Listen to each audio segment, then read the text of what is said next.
It started the way so many unforgettable moments do, quietly, almost casually, with a joke that felt just sharp enough to cut but light enough to laugh off.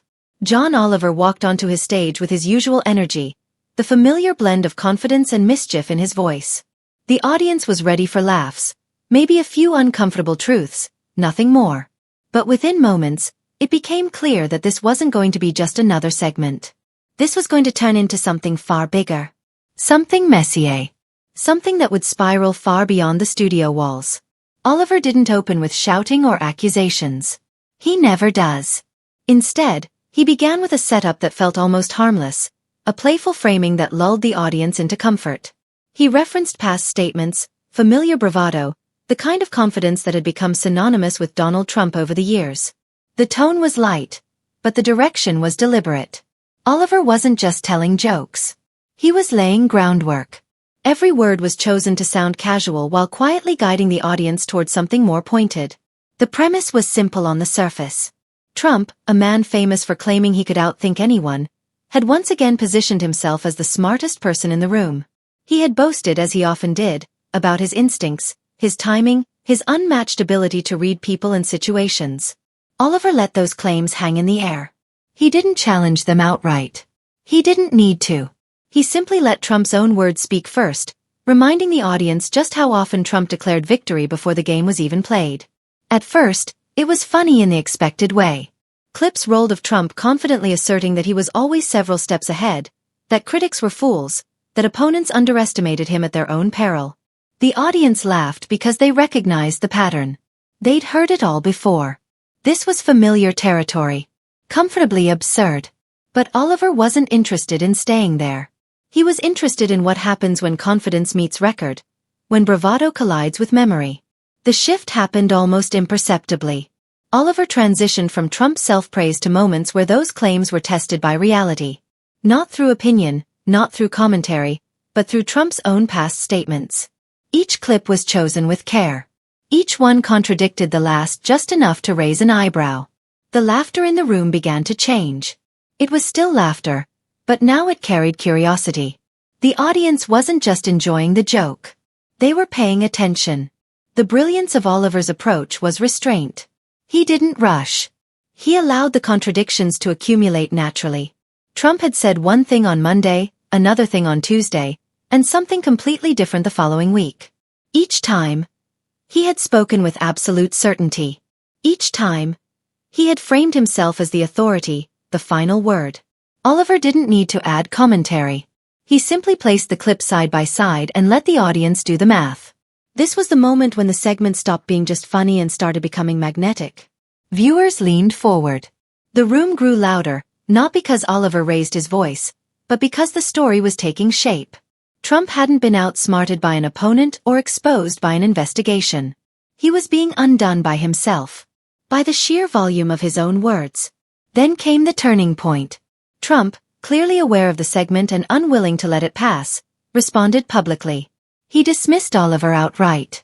Mocked him. Accused him of jealousy, irrelevance, and bad faith. It was the kind of reaction that had become familiar over the years. Loud, dismissive, and deeply personal. Trump framed the entire thing as a cheap attack, beneath him, not worth serious consideration. He tried to shut it down with force. But in doing so, he stepped directly into the trap. Oliver didn't gloat. He didn't celebrate the response. He treated it like a gift, calmly acknowledging it before pivoting back to Trump's own record. The audience could feel it now. This wasn't just a monologue anymore. This was a live collision between narrative control and reality. Trump had tried to outsmart a comedian by dismissing him. Instead, he had provided fresh material. Oliver replayed Trump's response, then followed it immediately with older clips where Trump had claimed the exact opposite of what he was now asserting. The contrast was stark. Almost elegant in its simplicity. The room erupted. The laughter this time wasn't just amusement. It was recognition. People weren't laughing at a joke. They were laughing at inevitability. Trump doubled down, as he often does. More posts, more statements, more denials. Each one framed as definitive, final, unquestionable. And each one, in turn, became another data point. Another piece of the puzzle. Oliver didn't have to chase Trump. Trump was running in circles, leaving a trail behind him. What made this so compelling wasn't the hostility. It was the pattern. Viewers could see it forming in real time. Every attempt Trump made to assert control over the narrative only added to the archive of contradictions. His confidence, once his greatest weapon, now worked against him. The more certain he sounded, the easier it became to juxtapose his words against one another. Oliver framed it not as an attack, but as a lesson. He spoke about memory, about records, about how public statements don't disappear just because you wish them away. The tone was almost calm, even gentle, which made the impact sharper. This wasn't about humiliating someone.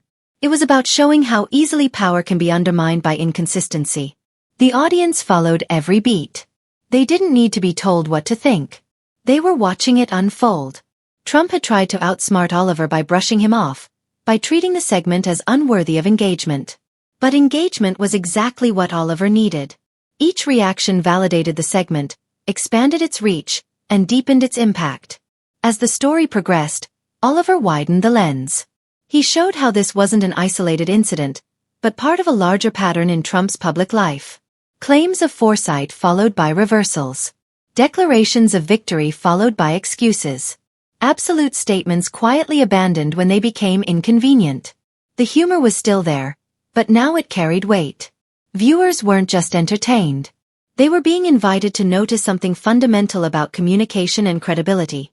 When someone speaks constantly, confidently, and without restraint, they create a record that can be examined. And when that record doesn't align, no amount of volume can fix it. Trump's attempts to regain control only accelerated the process. Each new denial was met with older evidence. Each insult was followed by a clip where he praised the very thing he now dismissed. The rhythm became almost musical. Statement. Contradiction. Reaction. Repeat. The audience could anticipate it, and that anticipation fueled engagement. At a certain point, the question stopped being whether Trump had outsmarted Oliver. The answer was obvious. The real question became how long Trump would continue to supply material.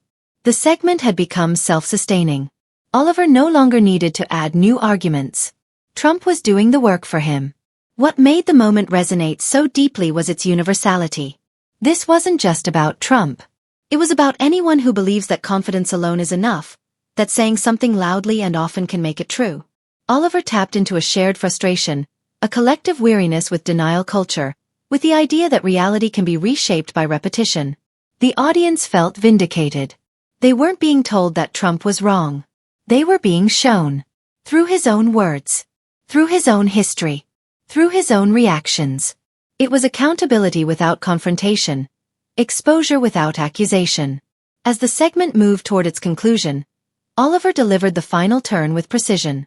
He revisited Trump's original claim that he could outsmart anyone, that critics never saw him coming. Then he calmly pointed out the irony. Trump hadn't been ambushed.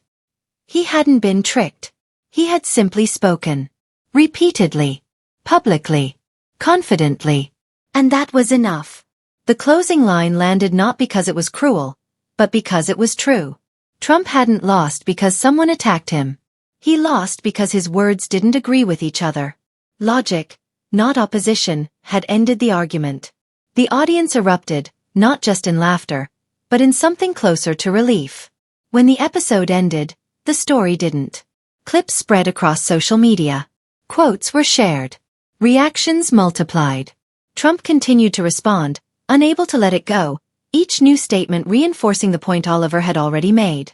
The loop continued, feeding itself, drawing more attention, more viewers, more commentary. By trying to outsmart John Oliver, Trump had ensured that the segment would live far beyond its airtime.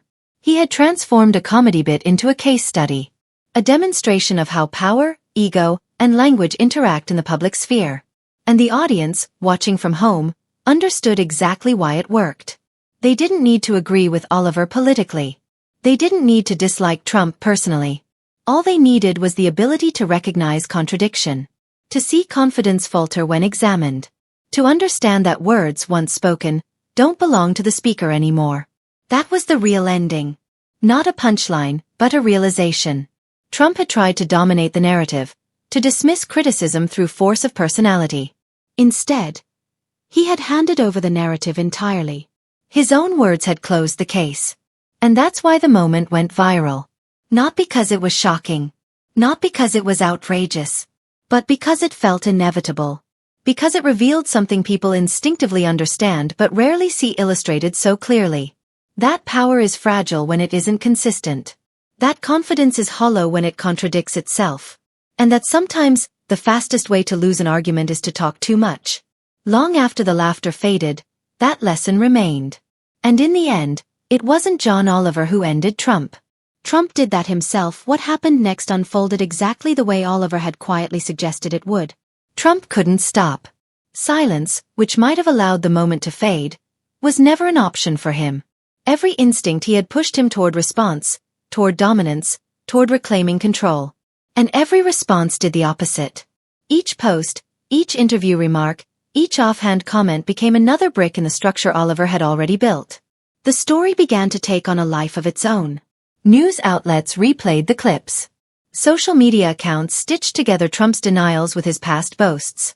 Commentators didn't need to add analysis. The contrast spoke clearly enough on its own. Viewers who hadn't even watched Oliver's show were now encountering the segment secondhand, pulled in by the sheer clarity of the contradiction. This wasn't outrage-driven virality. It was pattern-driven virality. People shared it not to argue but to say, "Look at this." Trump's confidence never wavered on the surface. He continued to speak as if every statement was final, as if repeating something with enough certainty could overwrite the record.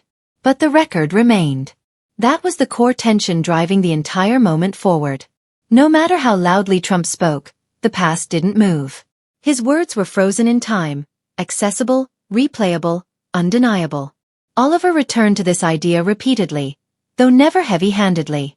He didn't moralize. He didn't scold. He simply showed how modern power works differently than it used to. In a world where everything is archived, where statements are searchable, where memory is externalized and permanent, authority doesn't come from confidence alone. It comes from consistency. And consistency was exactly what Trump lacked. The audience responded because they recognized this dynamic in their own lives. They'd seen it play out in workplaces, online arguments, public scandals. Someone insists they're right. Someone else pulls up the receipts. The louder the insistence becomes, the weaker it sounds. Oliver wasn't just talking about Trump. He was illustrating a universal pattern, using Trump as the most extreme and visible example. As Trump's responses grew more frequent, they also grew less focused. He attacked Oliver personally, questioned his motives, mocked his accent, dismissed his relevance. None of it addressed the core issue. None of it reconciled the contradictions. And that gap was impossible to ignore. Viewers weren't looking for insults. They were looking for coherence. Trump offered noise instead.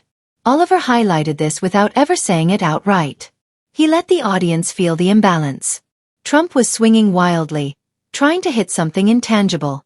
Oliver, meanwhile, stood still, pointing calmly at the evidence already on the screen. The contrast was striking. One side was reactive and emotional. The other was methodical and patient. This difference in posture mattered. It shaped how viewers interpreted the entire exchange. Trump looked like someone fighting to protect an image. Oliver looked like someone confident enough to wait. And in public discourse, patience reads as strength. Especially when paired with proof. As days passed, the narrative hardened. It was no longer Trump versus John Oliver. It was Trump versus his own words. Oliver had essentially removed himself from the equation. He didn't need to argue his case anymore. The case was arguing itself. Trump's past statements, arranged carefully, did all the work. What made this so effective was that it bypassed tribal loyalty. People didn't have to agree with Oliver politically to see the contradiction. They didn't have to like him to understand the logic. The evidence didn't ask for trust. It asked for attention.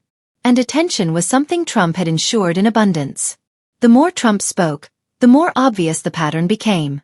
He wasn't responding to the substance of the segment. He was responding to the discomfort of being exposed. And that discomfort leaked into everything he said. His tone sharpened. His phrasing became more absolute. He insisted not just that Oliver was wrong, but that the entire premise was ridiculous, impossible, beneath consideration. But those very absolutes made the contradictions sharper. Oliver returned to the concept of certainty as a double-edged sword. He pointed out how often Trump framed his statements as unquestionable facts, only to later disavow them when they became inconvenient. This wasn't framed as hypocrisy in the traditional sense. It was framed as inevitability. When you speak in absolutes long enough, you eventually contradict yourself. The audience understood this intuitively. They weren't shocked by Trump's behavior. They expected it. That expectation was part of the satisfaction. Watching the pattern play out felt almost like watching a mystery where the ending is obvious, but the pleasure comes from seeing how each clue falls into place. As the segment's reach expanded, so did its implications. Commentators began using it as shorthand for a broader critique of modern rhetoric. The idea that volume equals truth. That repetition can replace evidence. That denial can erase record. Oliver hadn't just created a viral moment. He had created a reference point. Trump, meanwhile, remained locked in the same cycle. He insisted that the segment proved nothing. He accused critics of obsession. He framed himself as the victim of unfair treatment. Each claim was delivered with the same certainty that had defined his public persona for years. And each one was undermined by something he had said before. This was the quiet brutality of the moment. There was no single devastating revelation. No explosive confession. No dramatic collapse. Instead, there was accumulation. Contradiction layered upon contradiction, until the weight became undeniable. Trump wasn't defeated in a single moment. He was worn down by his own consistency problem. Oliver understood this and leaned into it. He didn't rush to a conclusion. He let the audience sit with the evidence. He trusted them to connect the dots. That trust was key. It made viewers feel respected, engaged, intelligent. They weren't being told what to think. They were being shown what already existed. The closing moments of the segment reflected this philosophy. Oliver revisited Trump's original assertion that he was always in control, always ahead, always winning. Then he juxtaposed it with the reality on display. Trump wasn't controlling the narrative. He was chasing it. He wasn't ending the conversation. He was extending it. Every attempt to shut it down only made it louder. The final line didn't feel like a punch. It felt like a conclusion. A statement of fact rather than an insult. Logic had done what opposition couldn't. It had exposed inconsistency. And inconsistency, once visible, is impossible to unsee. Afterward, the discourse continued without Oliver's involvement. That was perhaps the most telling sign of success. The segment no longer needed him. People referenced it independently. They used it as an example in arguments about accountability, about communication, about leadership. It became a case study. Trump eventually moved on, as he always does, to the next controversy, the next conflict, the next assertion of dominance. But this moment lingered. Not because it was scandalous but because it was clean. There was no ambiguity. No need for interpretation. Just words, placed side by side, revealing their own incompatibility. In the end, the story wasn't about who won an argument. It was about how arguments are won now. Not through force, not through volume, not through repetition, but through record. Through memory. Through consistency. Oliver had understood this from the beginning. Trump, despite all his experience, had not. That misunderstanding was the real miscalculation. Trump believed he could outsmart Oliver by dismissing him, by overpowering him rhetorically. He didn't account for the fact that Oliver wasn't the opponent. The opponent was time. And time had been listening. Every word Trump had spoken over the years was still there, waiting to be replayed, waiting to be compared, waiting to be used. Oliver simply opened the archive and pressed play. That's why the moment mattered. That's why it spread. That's why people kept watching. It wasn't about comedy or politics or personalities. It was about the simple, unsettling truth that words endure. And when they don't agree with each other, they eventually tell a story their speaker never intended. Trump tried to outsmart John Oliver. But he underestimated the one thing that can't be bullied, shouted down, or dismissed. The record. And in the end, the record spoke louder than he ever could. Even after the immediate wave passed, the aftershocks kept rolling in. Viewers returned to the segment days later, not just to laugh again, but to re-watch specific moments. The pauses. The side-by-side clips. The calm delivery that contrasted so sharply with the chaos unfolding elsewhere. It had replay value because it wasn't built on surprise alone. It was built on structure. Every time someone rewatched it, the pattern felt clearer, sharper, more unavoidable. What lingered most wasn't the jokes themselves, but the silence between them. The moments where Oliver let the clips play without interruption. Where Trump's voice from years ago echoed directly against his present-day denials. Those moments carried weight. They allowed the audience to experience the contradiction rather than be told about it. And once experienced, it was impossible to dismiss. People began referencing the segment in conversations that had nothing to do with comedy. It came up in discussions about leadership, credibility, and communication. It became shorthand for a broader idea. That confidence without consistency is fragile. That speaking often and loudly can feel powerful in the moment, but dangerous over time. The segment had crossed a threshold. It wasn't just entertainment anymore. It was illustrative. Trump's silence when it finally came was as telling as his earlier reactions. Not because it admitted anything, but because it marked the end of escalation. There was nothing left to add. Every possible response had already been folded into the story. Any further denial would simply repeat the same cycle. And repetition, at this point, only reinforced the conclusion. Oliver never claimed victory. He didn't need to. The absence of further reaction said enough. The conversation had run its course, not because one side conceded, but because the evidence had settled. The contradiction was clear. The audience had seen it. The record had spoken. In retrospect, the most remarkable part of the entire moment was how little force it required. No shouting. No exposé. No dramatic reveal. Just patience, timing, and an understanding of how modern audiences process truth. Oliver trusted the material. Trump underestimated it. That imbalance made all the difference. The segment became a reminder of something easy to forget in an age of constant noise. That restraint can be more powerful than aggression. That listening can be more effective than arguing. That sometimes, the smartest move isn't to outmaneuver your opponent, but to let them move themselves into a corner. Trump had believed that dominance came from asserting control at every opportunity. Oliver demonstrated that control can also come from knowing when not to speak. By stepping back and letting the record unfold, he allowed reality to do the heavy lifting. And reality, unlike rhetoric, doesn't get tired. For viewers, the takeaway was both satisfying and unsettling. Satisfying because it affirmed a sense of order, a belief that inconsistency eventually reveals itself. Unsettling because it exposed how easy it is to mistake confidence for competence, repetition for truth. The segment didn't just critique one person. It challenged a habit. Long after the episode aired, people continued to quote the final moments. Not as a punchline but as a principle. That logic, when applied patiently, can dismantle even the loudest narratives. That the most effective rebuttal is often simply to remember. In the end, that's what made the story endure. It wasn't about humiliation or victory. It was about exposure through accumulation. About how every word we speak becomes part of a larger story, whether we intend it or not. Trump tried to outsmart a comedian by overpowering him with certainty. He didn't realize that certainty leaves fingerprints. Those fingerprints were already there, scattered across years of interviews, posts, and speeches. Oliver didn't create them. He just connected them. And once connected, they formed a picture that couldn't be unseen. That's where the story truly ends. Not with a laugh, not with outrage, but with clarity. A moment where the audience collectively understood that the loudest voice doesn't always win. Sometimes the quietest tool does. Memory. And against that, no amount of confidence can stand.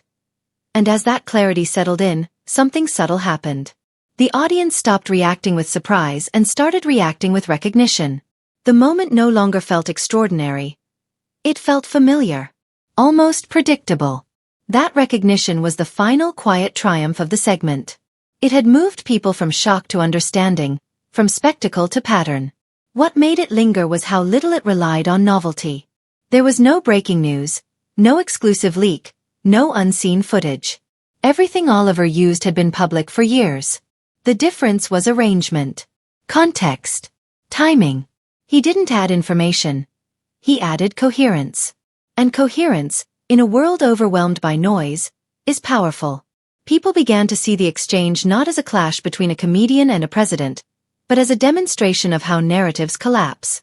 Trump's style had always depended on momentum, on moving fast enough that contradictions never caught up, on speaking with such certainty that questioning felt pointless. But this time, the momentum slowed. The words were allowed to sit, to be compared, to be weighed. And when weighed, they didn't balance. That imbalance was impossible to ignore once seen. It reframed everything that came after. Every new statement Trump made was now filtered through this lens. Viewers listened differently. They weren't just hearing what he said, they were remembering what he had said before. The archive had entered the conversation. Oliver had shown, without ever stating it outright, that the real risk of constant self-assurance isn't being wrong in the moment. It's being remembered. The more someone insists they are always right, the easier it becomes to find the moments they weren't. And those moments don't disappear. They accumulate. This accumulation was the silent force behind the segment's impact. It didn't demand agreement. It invited observation. It didn't provoke outrage. It provoked comparison. And comparison is devastating to unchecked confidence. For Trump, the miscalculation wasn't engaging with Oliver.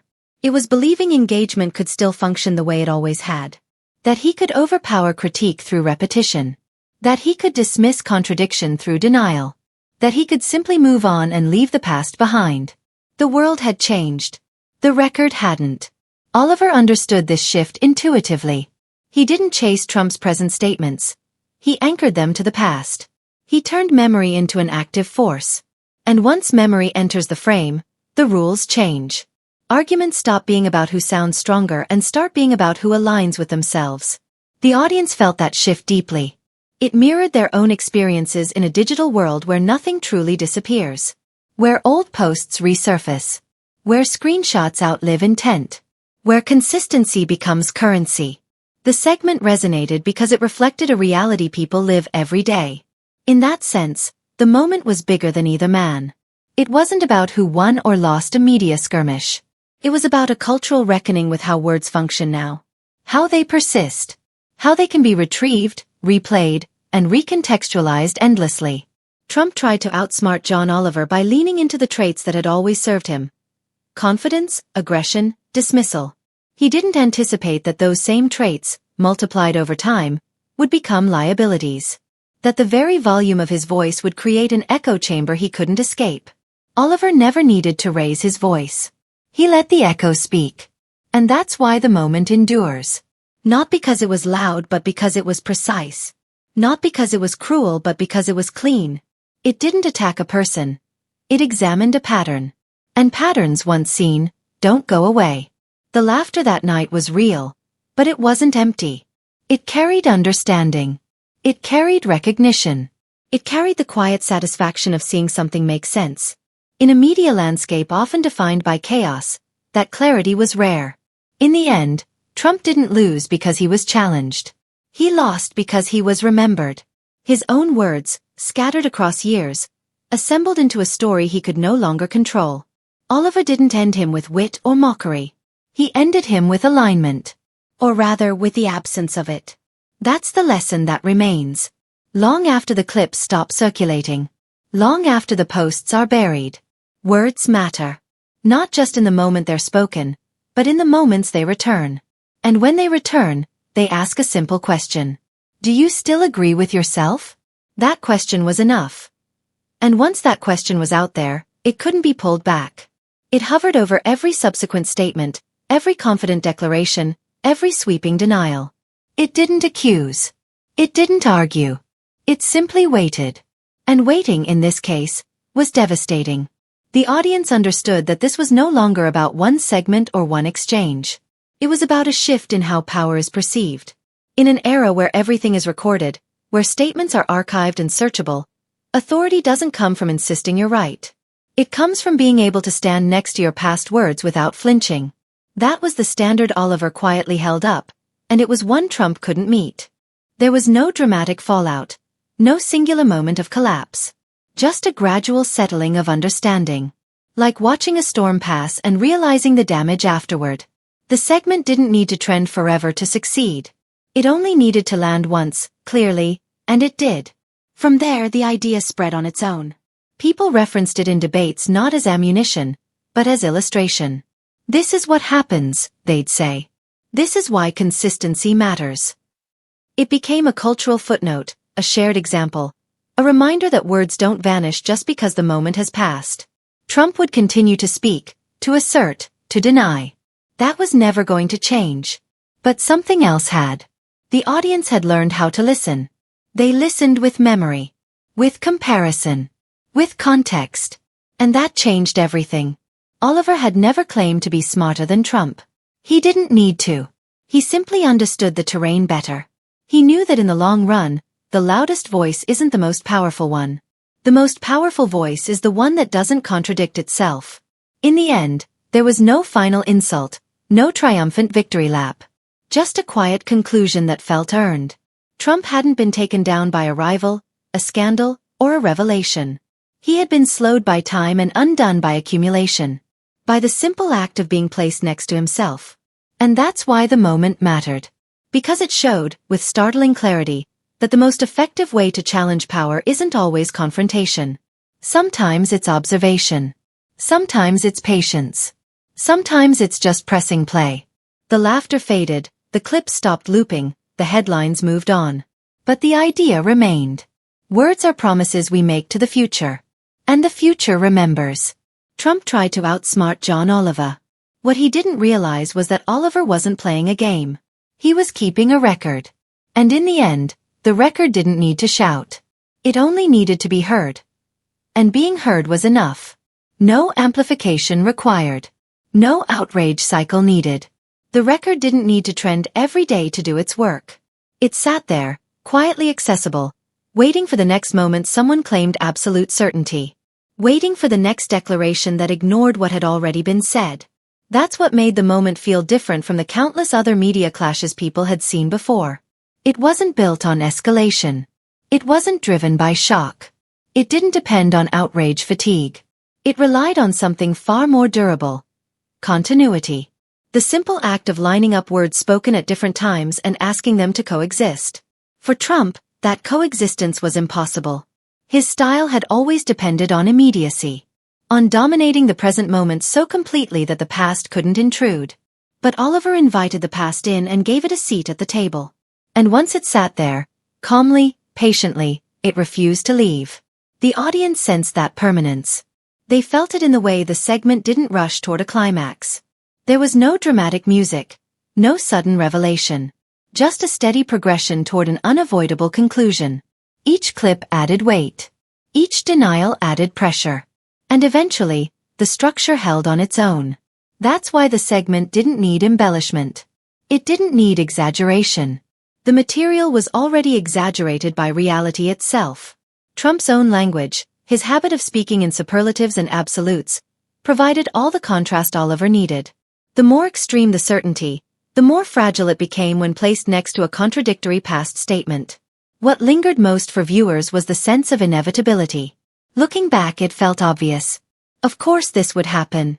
Of course someone who speaks constantly and confidently would eventually contradict themselves. Of course those contradictions would be noticed in an era that never forgets. But it rarely feels obvious in the moment. That's where Oliver's timing mattered. He didn't jump on the first inconsistency. He waited until the pattern was undeniable. Until the archive was rich enough to tell its own story. That patience made the moment land harder. It wasn't reactive. It was reflective. Trump, by contrast, reacted instantly. And that immediacy became part of the contrast. One side spoke quickly, emotionally, repetitively. The other side waited, selected, arranged. The difference wasn't intelligence. It was discipline. And discipline in this context proved more powerful. As the dust settled, the segment became less about Trump specifically and more about a warning embedded in plain sight. A reminder that public speech carries a cost over time. That every statement adds to a ledger. That the louder and more absolute the claim, the more it demands consistency in the future. Viewers didn't walk away feeling triumphant. They walked away feeling informed. Alert. A little more aware of how narratives are built and broken. They learned without being lectured that credibility isn't a performance. It's a pattern. And that may be the most lasting impact of the entire exchange. Not the laughter. Not the clips. Not even the viral spread. But the shift in how people listen. How they compare. How they remember. Trump tried to outsmart John Oliver by leaning on force, certainty, and dismissal. Oliver responded with memory, patience, and alignment. One approach was loud. The other was durable. In the end, durability won. Not because it attacked. Not because it humiliated. But because it endured. And once something endures long enough, it doesn't need to argue anymore. It simply stands there, unchanged, asking the same quiet question every time a new claim is made. Is this what you said before? That question doesn't fade. It doesn't escalate. It doesn't shout. It just waits. And waiting, as it turns out, is something no amount of confidence can outlast. And that quiet waiting was the final checkmate. Not delivered with drama, not announced with flair, but felt all the same. By the time everything settled, the outcome was undeniable. Trump had entered the exchange believing he could overpower a comedian with the same tactics he had used for years. He assumed the rules hadn't changed. He assumed confidence was still enough. He assumed volume could still bend reality. What he didn't account for was permanence. Oliver never needed to corner him. He never needed to provoke a meltdown or force a confession. All he did was create space for Trump to keep talking, knowing that every word added weight. The more Trump insisted he was right, the more history leaned in. The louder he spoke, the clearer the echoes became. It wasn't a battle of intellect or wit. It was a collision between momentum and memory. That's why the moment felt so complete. There was nothing left unresolved. No unanswered questions. No lingering, what if? The contradiction wasn't theoretical. It was documented. It wasn't implied. It was visible. Trump hadn't been misunderstood. He had been quoted. And there is no stronger mirror than your own voice played back to you. The audience didn't need Oliver to declare a winner. They had already reached the conclusion themselves. They had watched the pattern form, watched it repeat, watched it lock into place. That sense of participation made the moment stick. People didn't feel like they'd been told something. They felt like they'd noticed something. And noticing is far more powerful than being persuaded. In the days that followed, the segment faded from headlines, as all segments do. But it didn't fade from memory. It became a reference point, a quiet example people carried with them. A reminder that bravado ages poorly. That absolutes invite contradiction. That the past is never as far away as we think. Trump moved on, as he always does, to the next assertion, the next conflict, the next moment demanding attention. But something fundamental had shifted. The spell of invincibility had cracked, not through opposition, but through alignment. Or rather, through the lack of it. Once people saw how easily words could unravel when placed side by side, they couldn't unsee it. That was the real ending. Not laughter. Not outrage. Not applause. But awareness. Trump tried to outsmart John Oliver. He tried to dominate the moment, to dismiss the critique, to overpower the conversation. Instead, he revealed the one vulnerability that no amount of confidence can hide. Inconsistency. Oliver didn't win by being louder. He didn't win by being meaner. He didn't win by being cleverer. He won by letting the truth repeat itself. And once the truth starts repeating, it doesn't need help anymore. It doesn't need jokes. It doesn't need commentary. It doesn't even need an audience. It just exists. Waiting. Exactly where it's always been.